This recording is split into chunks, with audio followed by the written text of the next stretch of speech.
My father is standing at the kitchen counter when I walk in, and he's doing that thing he always does when he's nervous, opening and closing the junk drawer without actually taking anything out.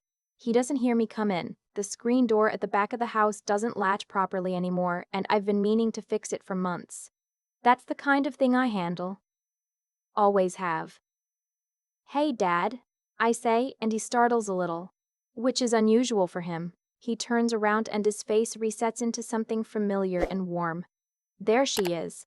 He pulls me into a hug that smells like coffee and the same soap he's used my whole life. "What would this family do without you?" I laugh and set my bag on the counter. I've driven 40 minutes to fix his new laptop, the one I helped him pick out because he kept complaining that his old one froze every time he opened more than 2 tabs. I set it up last month, transferred his files, bookmarked his news sites. Today it's a printer issue. Something with the driver. That's what I do. I'm the one who shows up. My older brother lives 12 minutes away and hasn't been over in 6 weeks. My younger sister lives across town, which in our mid-sized Ohio city means maybe 25 minutes with traffic. I live 40 minutes out because I bought a house 2 years ago in a neighborhood I could actually afford on a physical therapist salary, and I still make it here more than either of them. I sit down at the kitchen table with my father's laptop and he pours me a coffee without asking because he knows I take it black. And for a little while everything is exactly as it has always been. His phone is sitting face up on the table between us. It buzzes once. Twice. I'm not trying to look. I'm focused on the printer settings, running through the troubleshoot sequence I've done probably a dozen times on other people's computers. But then he gets up to refill his mug, and the phone buzzes a third time and the screen lights up with a notification banner and I see the name before I can look away. Family Core. Not a name I recognize. Not a name I've ever been included in. I stare at the driver installation screen. My cursor isn't moving. I'm aware that my father is still standing at the coffee maker, his back to me, and I have maybe 4 seconds before he turns around. I'm not proud of what I do next. I want to be clear about that. I have never gone through someone's phone without permission, but something in my chest had already gone very still, the way a room goes quiet right before a storm, and my hand reached out before the rational part of my brain had a chance to weigh in. I tapped the notification. The group chat loaded. 4 members: my father, my older brother, whose name I recognize from his contact, my younger sister, and someone listed as Aunt Connie, my father's sister who moved to Phoenix 8 years ago and sends birthday cards that arrive 2 weeks late. The most recent message was from my brother. "She's going to want a cut. You know how she gets." My father had replied, "Leave it to me. Just don't say anything when she's here." The message before that was from my sister. Dad said the lawyer confirmed, we just need to decide on the split before the 15th. And above that, a message from my father that said, "Better if we keep this between us. You know how complicated she makes things." I put the phone down face up exactly as it had been. I moved my cursor. I clicked through the next step in the printer installation. My father turned around and came back to the table and asked if I wanted a refill, and I said no, I was good, and I kept my voice exactly level because I am very good at keeping my voice level. I've had a lot of practice. He said the printer worked. I said great. I packed up my bag, told him I had a client in the afternoon, which was true. He walked me to the door. "What would we do without you?" he said again, and hugged me. And I drove home with both hands on the wheel and the radio off, and didn't let myself think about it until I got inside and sat down on my kitchen floor with my back against the couch. My grandfather died 11 months ago. He was 83 and had been sick for 2 years, and his death was not a surprise, but it was a loss. He was a quiet man who built things with his hands: bookshelves, a deck in the backyard of the house I grew up in, a small rocking horse he made for me when I was 4, that's still in my parents' garage. He didn't leave much. He'd sold his business years earlier, lived modestly, but there was a house and some savings and apparently, a decision being made about how those things were distributed. Without me. I want to be careful here because this is the part where I have to be honest about what hurt and what didn't. The money didn't break me. I have a job. I have a house. I'm not sitting on savings, but I'm not struggling. What broke me was a sentence my father had written on a Tuesday afternoon to a group that did not include me. "You know how complicated she makes things." I have never complicated anything in my life. That is, in fact, the whole problem. For the next 2 weeks, I didn't say anything. I went to work. I saw my clients. I paid my bills. I drove to my parents' house on a Sunday to help my mother organize the storage unit they'd rented for my grandfather's furniture. My brother was supposed to help. He texted an hour before to say something came up. My sister didn't offer in the first place. I spent 4 hours in a storage unit with my mother, labeling boxes, and she talked about how tired she was and how much there was to do, and she said more than once that she didn't know what she'd do without me. There it was again. I started paying attention differently after that. Cataloging, I guess. The number of times I'd driven over to fix something in the past year, 11 that I could count. Grocery runs for my parents when my mother's knee was bad, at least 8. The afternoon I spent on the phone with the insurance company after my father's car accident last spring, navigating the claims process because he said he didn't understand it and it made him anxious. The weekend I took off work to help them move my grandfather into the care facility because my brother said he had a work trip he later posted about on Instagram as a golf weekend with his college friends. I'm not listing these things to make myself sound good. I'm listing them because I needed to understand what had actually been happening, and when I wrote it all down, it looked like something I hadn't wanted to see. I had made myself essential, and they had let me. And then they had sat in the group chat I wasn't part of and agreed that I complicated things. I called a friend of mine who is a paralegal. Not to ask her to do anything, just to understand. She told me that in Ohio, unless a will specifically names distributions and locks them in, there's often executor discretion involved, meaning whoever is named executor can have significant influence over how assets are actually divided, especially when the primary estate document is older or vague. She told me I should request a copy of my grandfather's will directly from his estate attorney, that I had a right to do that as a grandchild named in any prior document. I hadn't known I was in a prior document, but it made sense at the timeline. My grandfather had updated his will about 3 years ago, before his illness progressed significantly. Whatever was in that earlier version was apparently now a problem my family needed to solve by the 15th.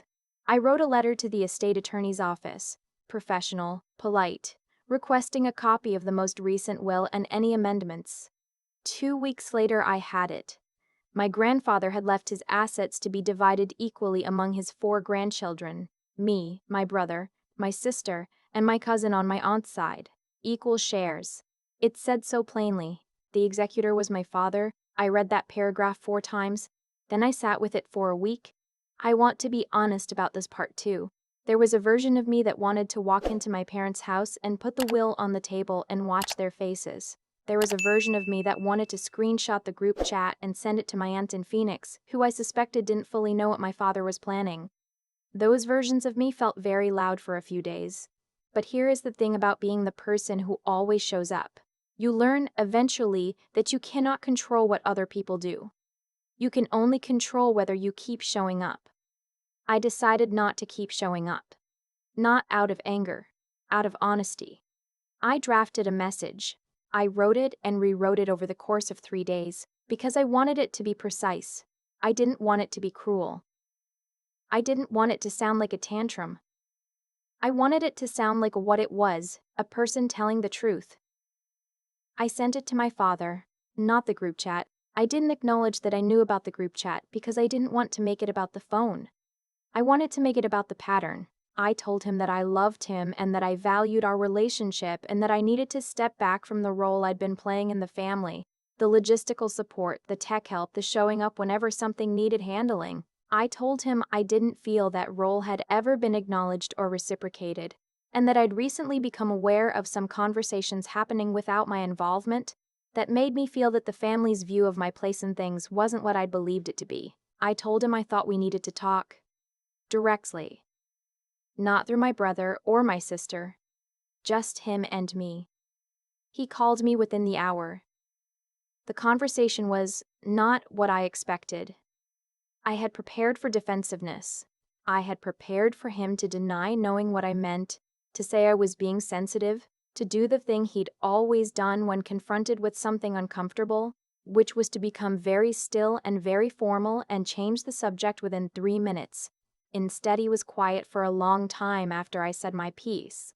And then he said, "You found out about the group." It wasn't a question. I said yes. He said, "I'm sorry. That's not what I meant by any of it." He paused.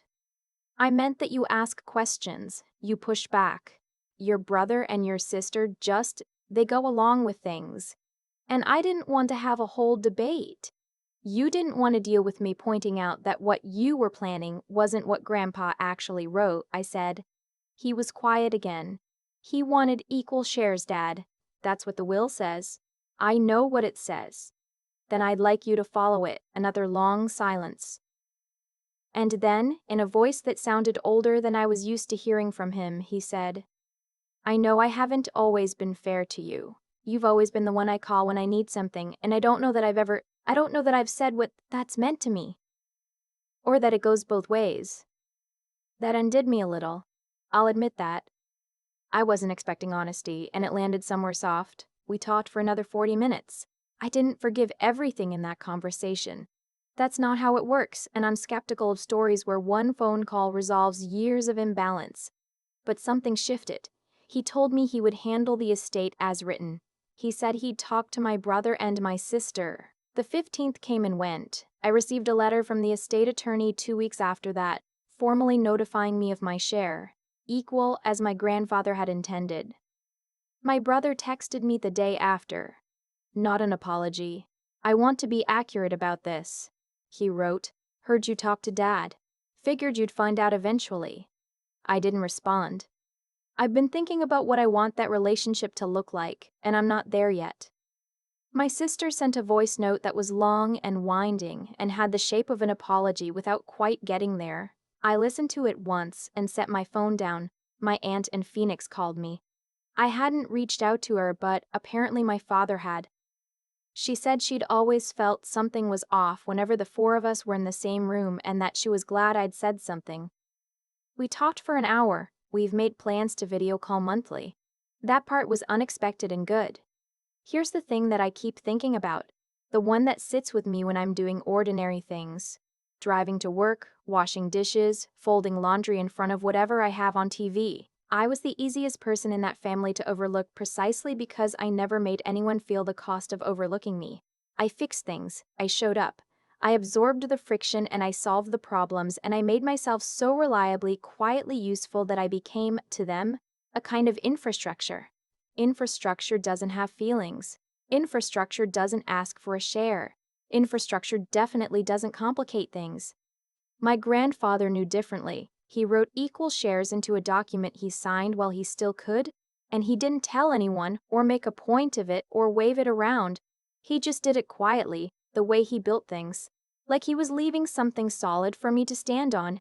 In case I ever needed it, I have his rocking horse in my living room now. I asked my mother if I could take it from the garage, and she said, of course, she'd forgotten it was in there. I refinished the wood over a weekend. It looks good in the corner by the window, where the afternoon light comes in. I don't need anyone to know what I went through to get it there. I just needed to stop being someone who could be quietly written out. I think I'm getting there. I've thought a lot about what my grandfather understood that the rest of them didn't. He was a man who never raised his voice, never made speeches, never announced his values like they were something to be applauded.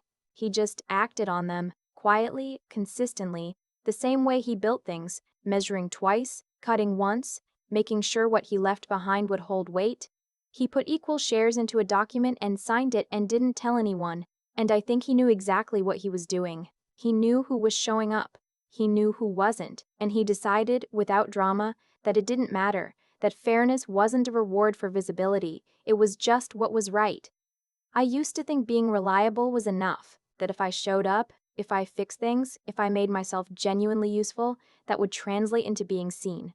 What I understand now is that those are two completely different things, and conflating them is a mistake that costs you years. You can be the most present person in a room and still be invisible to the people in it because presence without boundaries reads as abundance, an endless resource that doesn't need to be accounted for or protected.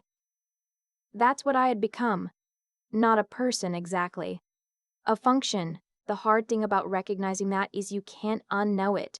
Once you see the shape of it, you can't pretend the shape isn't there, and the choice you have to make.